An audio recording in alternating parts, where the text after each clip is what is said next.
A liberdade foi encurralada. Os ataques a ela são oficiais e não podem ser questionados. O sistema de perseguição, de mordaça, de cala-boca, de censura é pesadíssimo. Está tudo por um fio.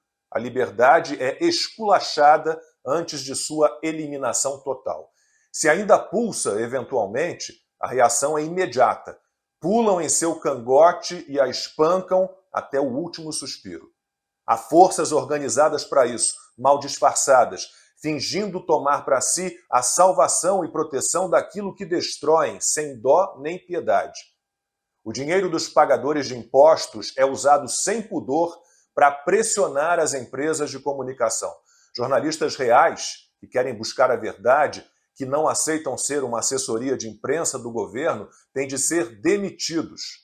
Foi o que aconteceu à editora do Estadão, afastada do jornal pouco tempo depois de publicar reportagem sobre a visita da dama do tráfico ao Ministério da Justiça.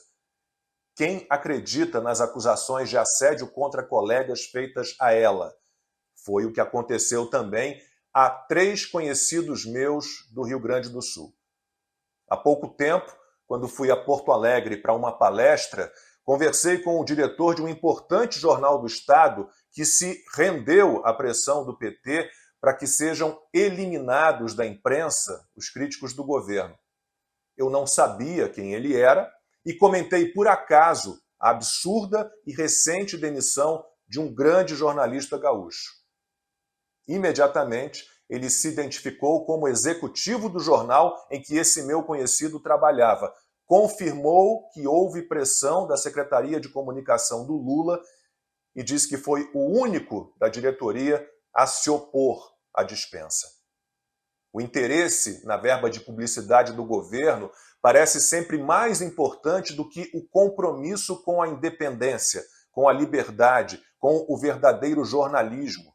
Uma verba que nem deveria existir vira instrumento de chantagem, como no caso da Jovem Pan. O grupo ficou praticamente sem receita publicitária do governo e tem sofrido constantes ameaças. Querem que pague mais de 13 milhões de reais em indenização por dano moral coletivo. E a JP ainda pode perder concessões de emissoras de rádio. A Jovem Pan se tornou alvo do Ministério Público Federal por abrigar comentaristas bolsonaristas, que foram todos demitidos, ainda que tivessem as maiores audiências da emissora. O Brasil do PT não admite o debate, mas o ministro da Secretaria de Comunicação, Paulo Pimenta, diz que segue recomendações do Tribunal de Contas da União. Cessar, nos contratos sob responsabilidade do governo, o direcionamento de recursos de campanhas publicitárias para mídias que se relacionem a atividades ilegais, como a disseminação de fake news. Muitas vezes nem é preciso haver a chantagem petista. Os próprios veículos se antecipam e mandam embora quem poderia atrapalhar a chegada de verbas federais de publicidade. Na minha última emissora de televisão, a estratégia dos donos foi exatamente essa.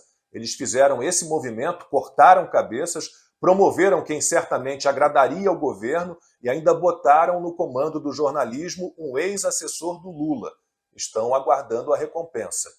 O jornalista Alan dos Santos continua sendo caçado pelo PT e pelo STF. Ele acabou fechando seu canal, Terça Livre, que chegou a ter 60 funcionários e deixou o Brasil. Seu pedido de extradição foi negado pelos Estados Unidos porque lá não existe crime de opinião. Aqui também não havia, mas isso mudou. Na perseguição ao jornalista levada ao extremo, agora o Ministério da Justiça vai pedir sua extradição por formação de quadrilha e lavagem de dinheiro. Que quadrilha o Alan formou? Se não há crime, não há quadrilha. E como podem querer enquadrar como lavagem de dinheiro o recebimento de receita gerada por conteúdo publicado numa plataforma de vídeos? As leis vão sendo descumpridas, vão sendo reinventadas ou criadas. Se o Congresso não quer saber do PL da censura, o TSE o adota para regulamentar as mídias digitais, as redes sociais. Entram no ordenamento jurídico na marra, mecanismos para calar opositores dos poderosos, para impedir que as pessoas tenham liberdade de se manifestar. E o aparato estatal de censura vai ganhando comitês, conselhos, ferramentas variadas para perseguir e silenciar as pessoas. Temos agora o Centro Integrado de Enfrentamento à Desinformação e Defesa da Democracia, que é ligado ao TSE, com a participação do Ministério da Justiça, do Ministério Público, da OAB e da Agência Nacional de Telecomunicações. Só este grupo sabe o que é verdade e o que é mentira. Não há, obviamente, referência à censura, mas a ameaça é bem clara. A logomarca do CIED é um olho, como aquele do Grande Irmão, do livro 1984, do britânico George Orwell. É o Ministério da Verdade, instituído pelo Executivo e pelo Judiciário, com o apoio da tal sociedade civil, representada pela OAB, para a alegria do presidente da Agência Nacional de Telecomunicações, que disse o seguinte: a Anatel irá usar a plenitude de seu poder de polícia junto às empresas de comunicação para retirar do ar todos os sites e aplicativos que estejam atentando contra a democracia. Já não vale mais a Constituição, não bastam o Marco Civil da Internet, a Lei Geral de Proteção de Dados, o Código Penal, os crimes de injúria, calúnia e difamação, os crimes cibernéticos. O Estado policialesco tem superpoderes. Vai permitir apenas um tipo de opinião, um tipo de pensamento. Debate não haverá. Críticas, afirmações que desagradem a quem está no controle de tudo, isso será proibido de vez.